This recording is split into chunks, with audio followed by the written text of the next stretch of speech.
السلام عليكم ورحمة الله وبركاته. أهلا بيكم في قناة دروس كمبيوتر. ما زلنا مكملين سوا في شرح منهج الكمبيوتر لميدل 3 أو الصف الثالث الإعدادي، الترم الثاني. ده بقى الفيديو الثاني في شرح تشابتر 1. هنبدأ مع بعض إن أنا هرجع أفكركم بالكونسبت المهم اللي احنا أخدناه سوا الفيديو اللي فات، اللي هو الكونستانتس والفاريبلز. طب ليه بترجع تقول الكلام ده؟ لأن الكونستانتس والفاريبلز هما كونسبتس او فاندمنتالز، اساسيات مهمه جدا جدا مبني عليها تقريبا المنهج بالكامل الخاص بالترم الثاني. فمهم ان انا اعيد تاكيد على الكلام ده تاني عشان خاطر تبقى المعلومه ان شاء الله بالنسبه لكم معلومه ثابته ومتاسسه بشكل قوي.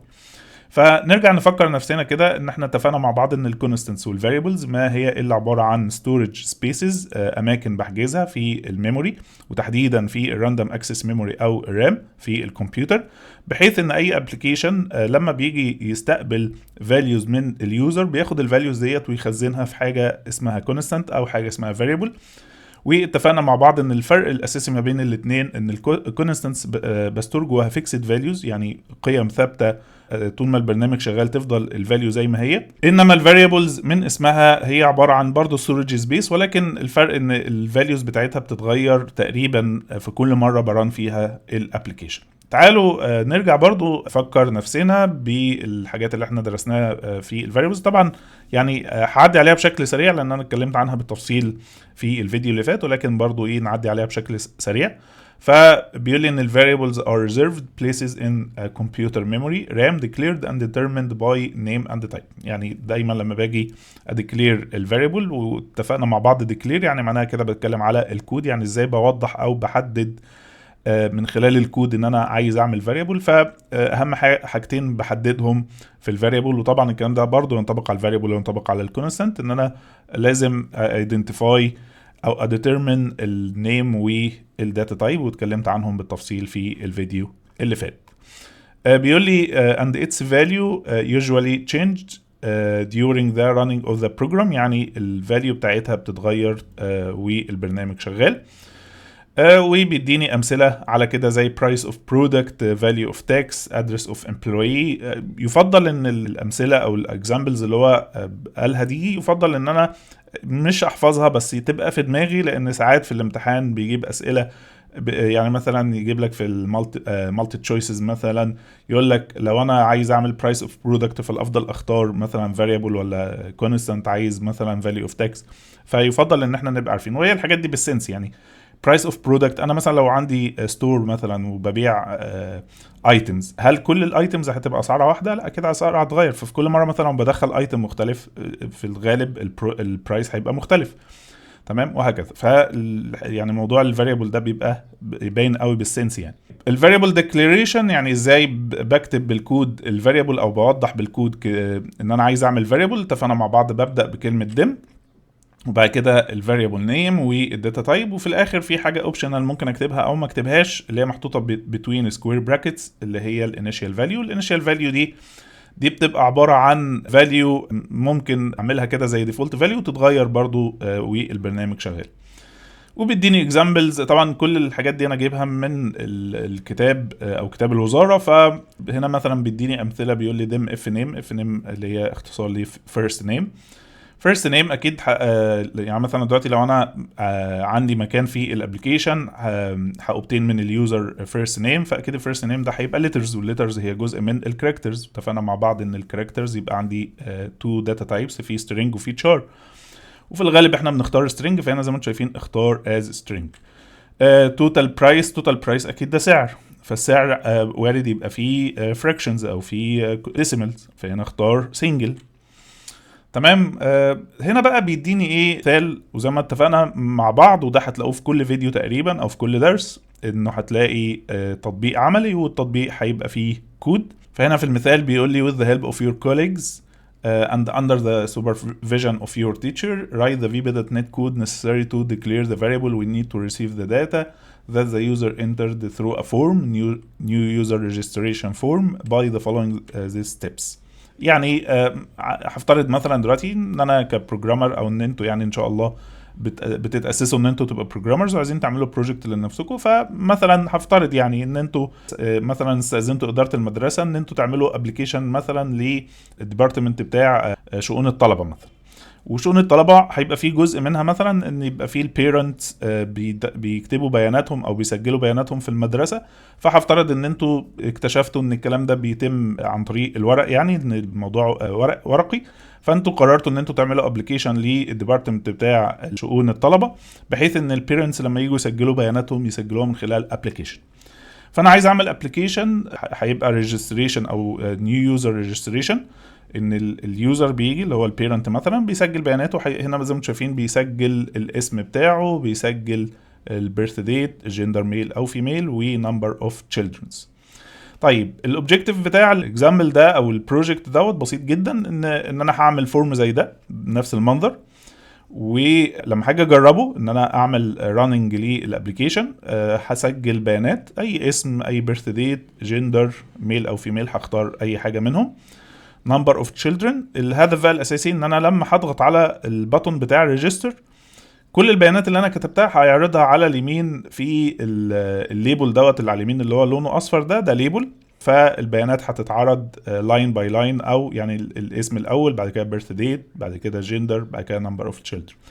طبعا في الريل لايف الناس برضو، لو الناس اللي هم عندهم شغف او يعني بداوا يحبوا البرمجه، في الريل لايف طبعا لما البيانات دي بتتسجل، ايه اللي انا استفدته لما اعرض البيانات على الليبل؟ لا، في الريل لايف البيانات دي بتروح تتخزن في حاجه اسمها داتابيز او قاعده بيانات، سواء قاعده البيانات دي عندي في نفس المكان او مثلا موجوده في النت يعني. بس طبعا ده شيء ادفانسد جدا، وان شاء الله هتدرسوه في سينيور 1.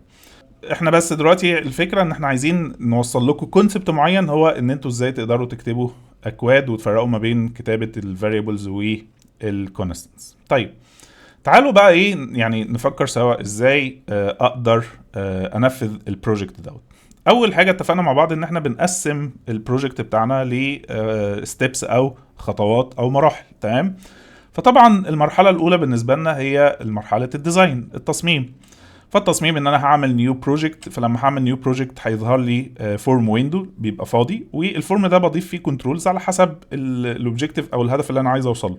فمثلا بالنسبه لنا احنا دلوقتي الفورم اللي قدامنا ده، تعالوا كده ايه قبل ما اخش اشتغل عملي بايديا، تعالوا نتعرف كده على الكنترولز اللي احنا هنحتاجها. طبعا زي ما شايفين المكان ده المفروض ده اللي هيتسجل فيه اليوزر نيم او الاسم بتاع المستخدم اللي هو البيرنت.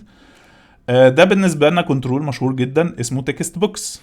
فهنحتاج 1 2 3 تكست بوكسز، واحد للنيم، واحد للبيرث ديت، واحد لنمبر اوف تشيلدرنز.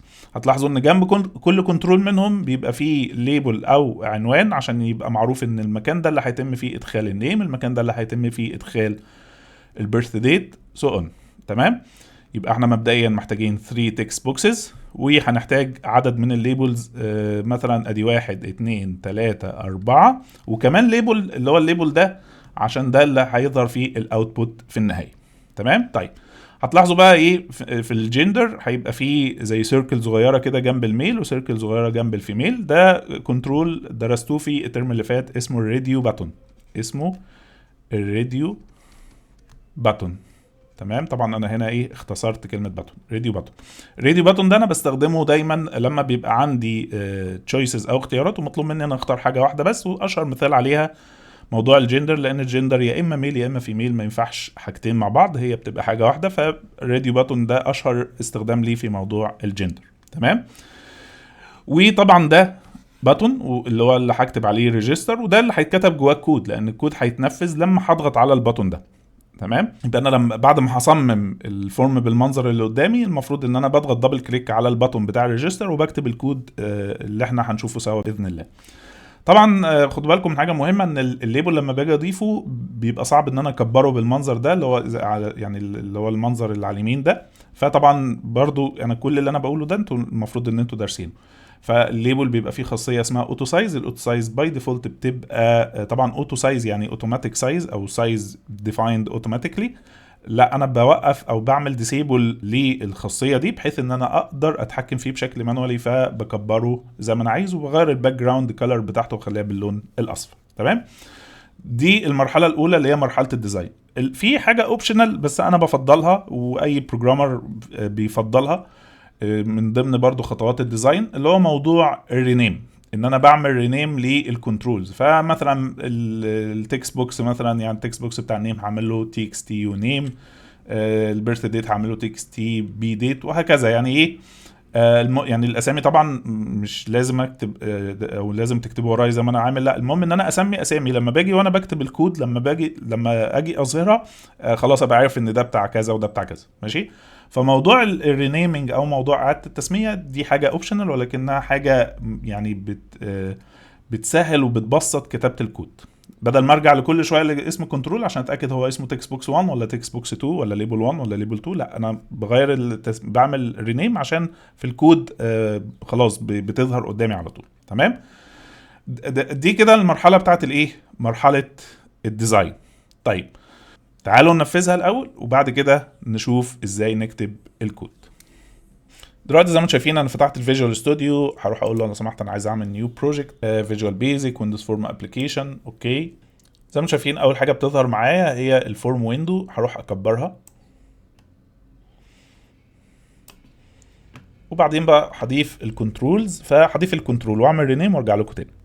زي ما شايفين صممت الفورم زي اللي كان في الصوره، طبعا تكست بوكسز والليبل والحاجات دي، وبعد كده عملت رينيم للكنترولز تسهيلا لكتابه الكود. فهتبص هتلاقوا مثلا تكست بوكس الخاص بالنيم، جيت في البروبرتي ويندو على اليمين في البروبرتي الخاصه بالنيم ورحت مغير اسمه ل تي اكس تي طبعا عشان ده تكست بوكس، يو نيم اختصار ليوزر نيم، البيرث ديت تي اكس تي بي ديت او بي دي اللي اختصار لبيرث ديت، وهكذا. مثلا ريديو باتون ار دي بي ميل وده ار دي بي فيميل وهكذا، وسميت الباتون وسميت الليبل اللي انا هطلع فيه الداتا سميته ال بي ال يوزر انفو. دي عمليه الديزاين او التصميم. نروح بقى لكتابه الكود.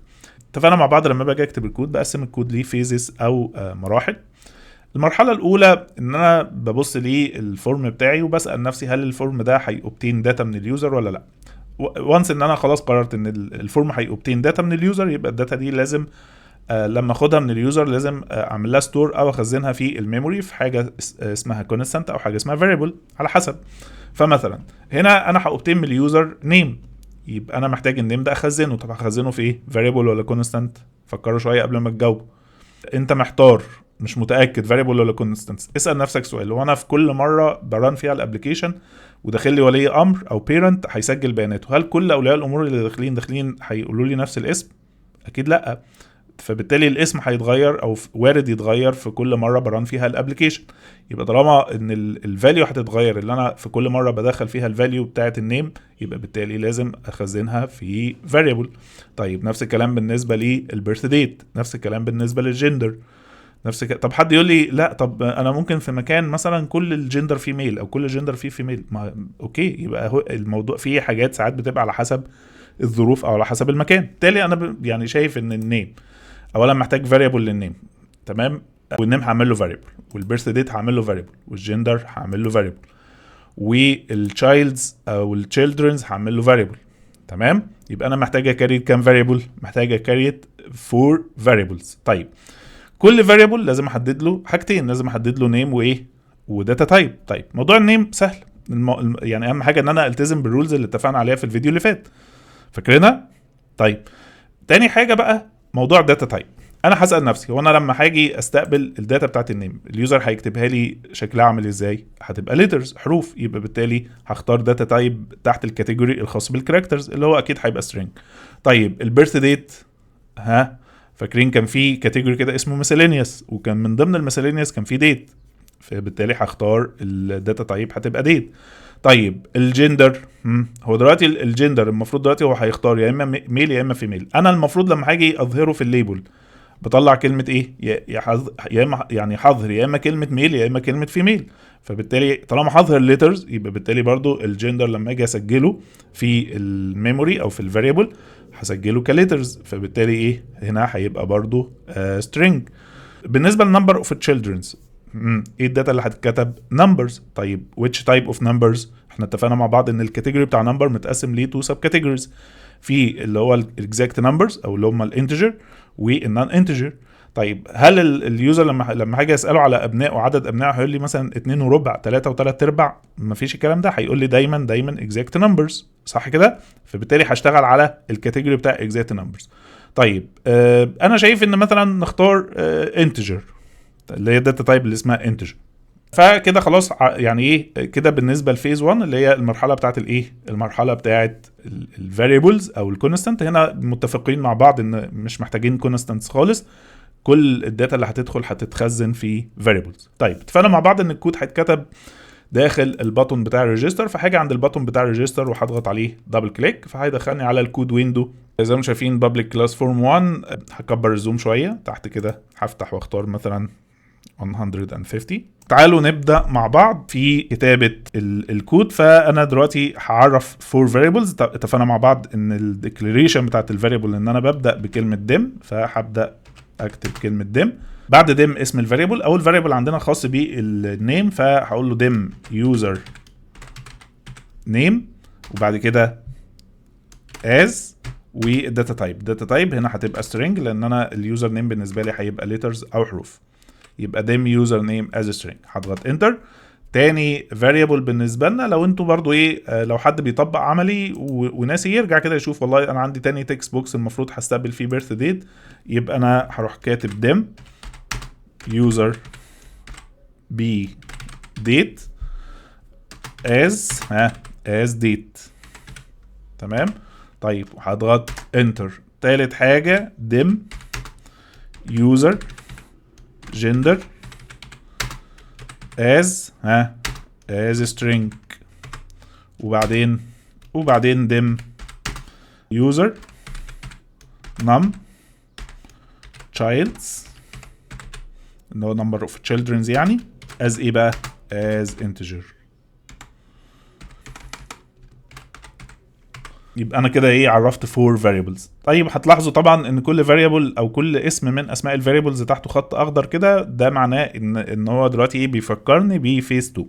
فاكرين ايه هي فيز 2؟ فيز 2 اتفقنا مع بعض انا دلوقتي خلاص رحت حجزت مساحه او مساحات داخل الميموري باسماء معينه هيدخل فيها او هيتخزن فيها داتا تايبس معينه. طيب المفروض بقى ان انا بحدد الداتا اللي هتتخزن دي مصدرها منين. يعني مثلا بالنسبه لليوزر نيم الداتا اللي هتتخزن دي هتيجي منين؟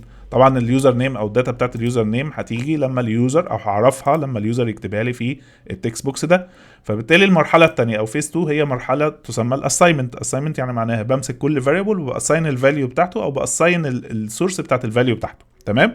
طيب ايه رايكم خصوصا ان الكود ده هتلاقوه كود طويل شويه غير الكود اللي احنا كتبناه المره اللي فاتت، فساعات بيبقى من ضمن الاجراءات التنظيميه او الحاجات الكويسه اللي انا ممكن اعملها في الكود هو ان انا اعمل زي هيدرز او عناوين للفيزز او المراحل، عشان سواء انا مثلا بعد فتره او غيري مثلا معايا في التيم ورك بتاعي بيقرا الكود يبقى فاهم ان المرحله دي مرحله كذا والمرحله الثانيه مرحله كذا. فايه رايكم نعمل زي عنوانه كده او نعمل زي هيدنج للفيزز او المراحل بتاعتنا بحيث يبقى الكود بتاعنا متقسم وشكله حتى سهل في عمليه الريد وعمليه المتابعه وهكذا. فانا هاجي قبل المرحله بتاعت كتابه الريليشن بتاعت الفاريبلز عايز اكتب عنوان كده ان انا دي المرحله الاولى فيز 1 ودي المرحله بتاعت الديكلاريشن. فهروح كاتب كده فيز 1 ودي مرحله الديكلاريشن. تمام. واروح دايس انتر. ماشي. طيب شايفين كميه الالوان والخطوط والدنيا شكلها يقلق قوي بصراحه.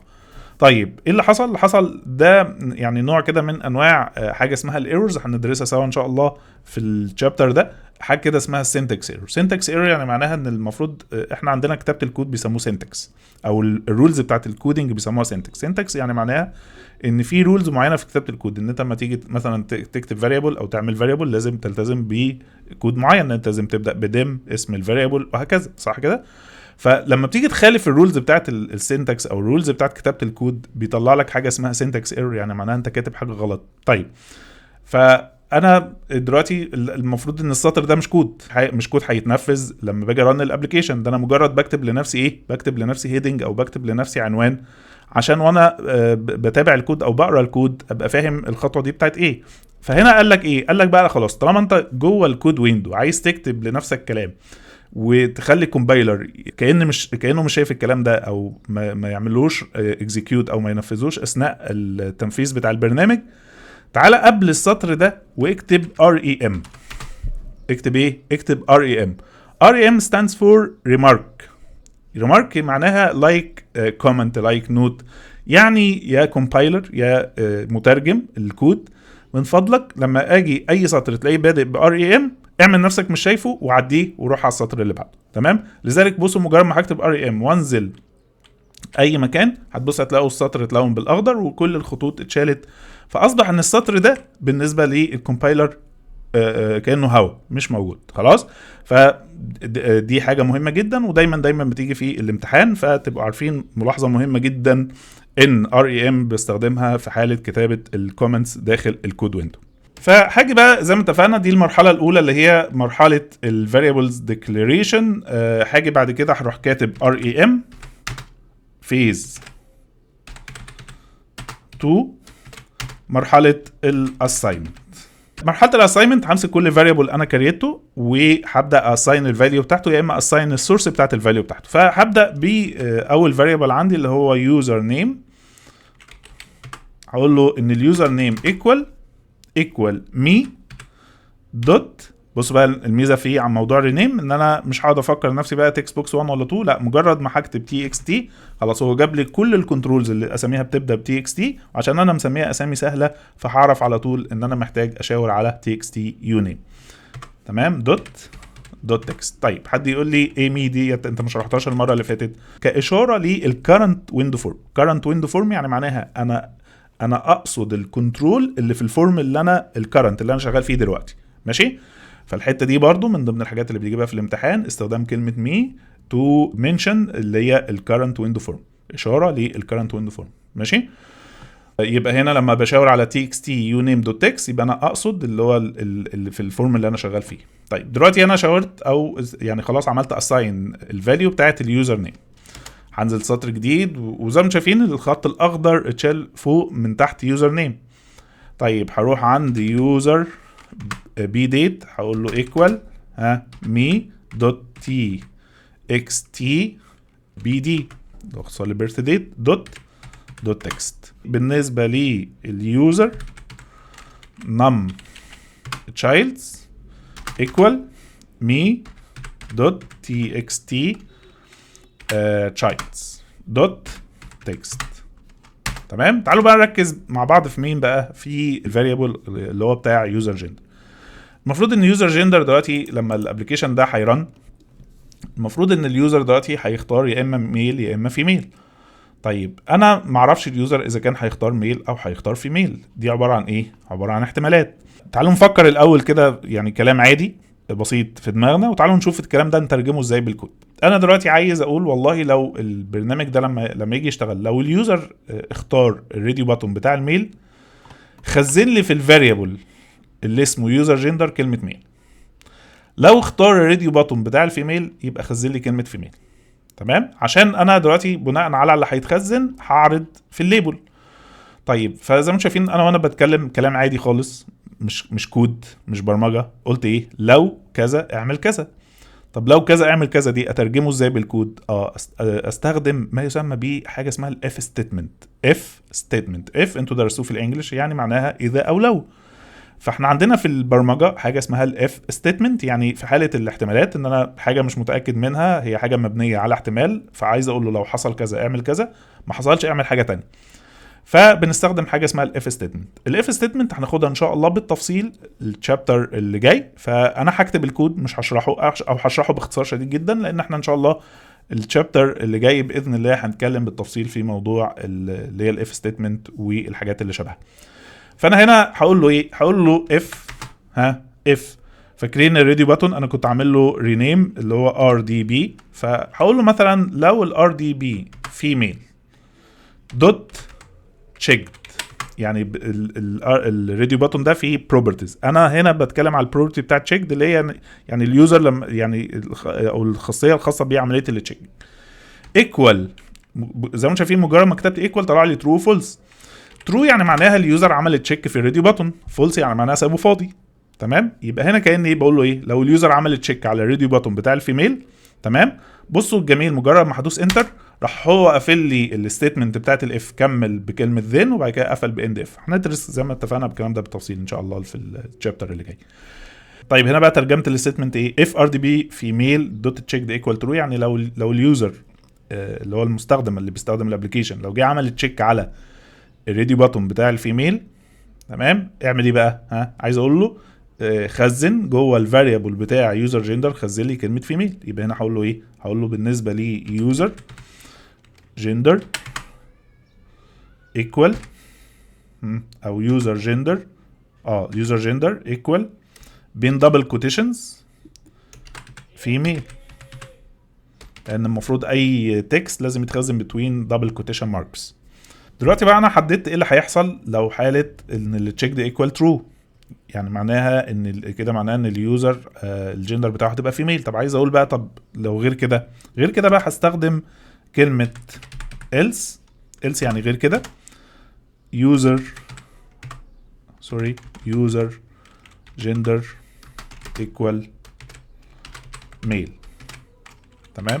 يبقى انا هنا بقول له لو اليوزر عمل تشيك على الراديو باتون بتاع الفيميل يبقى خلي الجندر فيميل، غير كده خليه ميل. ممكن اعمل العكس، يعني ممكن اقول له if rdb male dot checked equal true يبقى user gender male، غير كده يبقى female. طيب خلاص كده انا حددت الايه، حددت كل variable هاساين الفاليو بتاعته منين او مصدرها جاي منين. الخطوه اللي بعد كده او المرحله الاخيره هي مرحله الاوتبوت. يبقى انا هكتب rem مرحله او phase 3 مرحله الاوتبوت، تمام. طيب في المرحله دي المفروض ان الاوتبوت يعني كل الفاليوز اللي هتتخزن داخل الفاريبلز الاربعه، المفروض ان انا لما هضغط على البطن عايزهم يظهروا في الليبل ده. فاعمل الكلام ده ازاي؟ هكتب ال بي ال اللي هو اسم الليبل اللي انا عملت له رينيم دوت يوزر انفو دوت تكست ايكوال، وهعمل بقى هقول له خد الفاريبلز دولت اربطهم مع بعض واظهرهم كحاجه واحده. فهشاور على اول فاريبل عندنا اللي هو يوزر نيم، عايز اعمل له ربط مع الفاريبل اللي بعده، ما يبقوش حاجات كده يعني ايه منفصلين عن بعض، لا عايز اربطهم ببعض بحيث اعملهم كانهم حاجه واحده. فعمليه الربط دي عندنا بالانجلش اسمها concatenation، وعشان اعمل concatenate between multiple values بستخدم علامه كده اسمها الامبرساند. معظم الناس بيقولوا عليها اند لكن هي اسمها امبرساند. فالامبرساند بتعمل كونكاتينيشن، ودي برضو بتيجي في الامتحان. فلو في الامتحان جالك سؤال ازاي تعمل كونكاتينيت بتوين فاليوز بستخدم العلامه دي. فهقول له كونكاتينيت بتوين اليوزر نيم، بعد كده اليوزر بي ديت، ومع اليوزر جندر، واخيرا مع اليوزر نام تشايلدز. يبقى من فضلك في الليبل بتاع الانفو ده اظهر لي اليوزر نيم اربطه مع اليوزر بي ديت مع اليوزر جندر مع نام تشايلدز. فهدوس على امر ستارت ديباجنج زي ما شايفين الابلكيشن اشتغل. تعالوا كده ايه نجرب ندخل اي اسم، وليكن مثلا هدخل احمد شريف، بيرث ديت مثلا 1/2/1990، جندر ميل، نمبر اوف تشايلدز مثلا وليكن 2. لما هضغط على امر ريجستر زي ما انتم شايفين نفذ الامر ان هو اخد كل الداتا ربطهم ببعض وطلعهم لي في الليبل اللي على اليمين. فضل حاجه اخيره ان المنظر شكله مش حلو خالص، يعني الداتا كلها لازقه في بعض. طيب انا عايز كجزء تنظيمي ان انا دلوقتي اخلي كل كاتيجوري من الداتا في سنجل لاين، يعني الاسم يبقى في سنجل لاين، بعد كده بعد ما يخلص الاسم ينزل نيو لاين عشان يظهر لي البيرث ديت، بعد كده ينزل نيو لاين ويظهر لي الجندر، بعد كده ينزل نيو لاين ويظهر لي نمبر اوف تشايلدز. عشان اعمل الكلام ده، عشان اجبر او انفورس البرنامج ان هو لما يجي يظهر الاوتبوت ان هو يظهر او ينزل سطر جديد بعد كل حاجه، هستخدم كلمه كده. يعني هنا مثلا دلوقتي هنا هقول له يوزر نيم، بعد اليوزر نيم بعد الكونكاتينيشن مش هعمل كونكاتينيشن مباشره مع اليوزر بيرث ديت، لا هقول له انزل نيو لاين وبعد كده يظهر البيرث ديت. طيب ازاي اظهر نيو لاين؟ عن طريق طبعا مش نيو، يعني هنا مش في الكود هدوس انتر مثلا يبقى كده نزلت نيو لاين، لا الكلام ده كله بالكود. فبالكود هستخدم امر كده اسمه VBC RLF. VBCRLF، هو اختصار لفيجوال بيزك كارج ريتيرن لاين فيد. يعني مش لازم نحفظ ان هو اختصار لكذا، انتوا احفظوا بس وطبعا ده برضو من ضمن الاسئله المشهوره قوي، وتقريبا كل سنه لازم يجي في الامتحان يقول لك لو انت عايز تنزل نيو لاين في الكود او باستخدام الكود بتستخدم كلمه كذا، ويجيب لك اختيارات من ضمنها VBCRLF. عايز تسهل على نفسك الحفظ، طبعا VB اختصار فيجوال بيزك، CR كارج ريتيرن، كارج ريتيرن اللي هي كاني دوست انتر، لاين فيد يعني بعمل لاين جديد.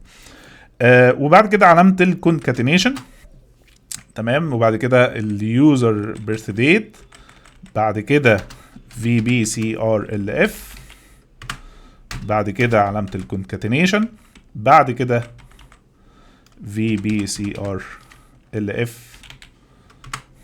بعد كده علامه الكونكاتينيشن. فهتلاحظوا ان انا كل فاريبل بعده على طول بستخدم الامر بتاع النيو لاين، بعد كده بشاور على تاني فاريبل، بعد كده نيو لاين وهكذا. فلما هجرب تاني هكتب برضو احمد شريف، البيرث ديت 1/2/1990، الجندر ميل، نمبر اوف تشيلدرنز 2. دلوقتي لما هضغط على امر ريجستر زي ما انتم شايفين بقى كل داتا في لاين جديد، تمام. وبكده شفنا مع بعض ازاي يعني نعمل فاريبل بس بكود محترم كده.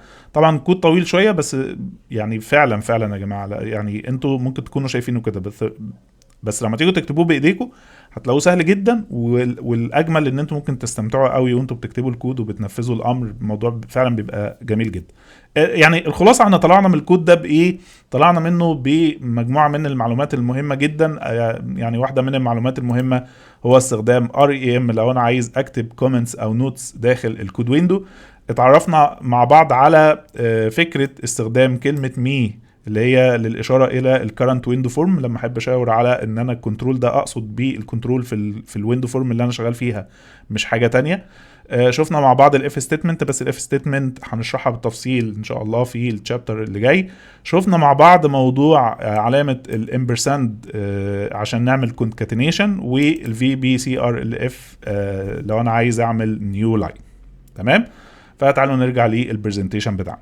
ده الكود اهو، انا عامل له سكرين شوت وسايبه لكم في البرزنتيشن عشان خاطر برضو ايه لو عايزين يبقى ريفرنس بالنسبه لكم. طبعا هتلاقوا في اختلافات بسيطه، مثلا اختلاف في تسميه الفاريبلز ولا حاجه، طبعا تسميات والحاجات دي مش مهم، ولكن الاستراكشر بتاع الكود او السنتكس بتاع الكود هو. طيب في ملحوظه مهمه حابب اقولها برضو.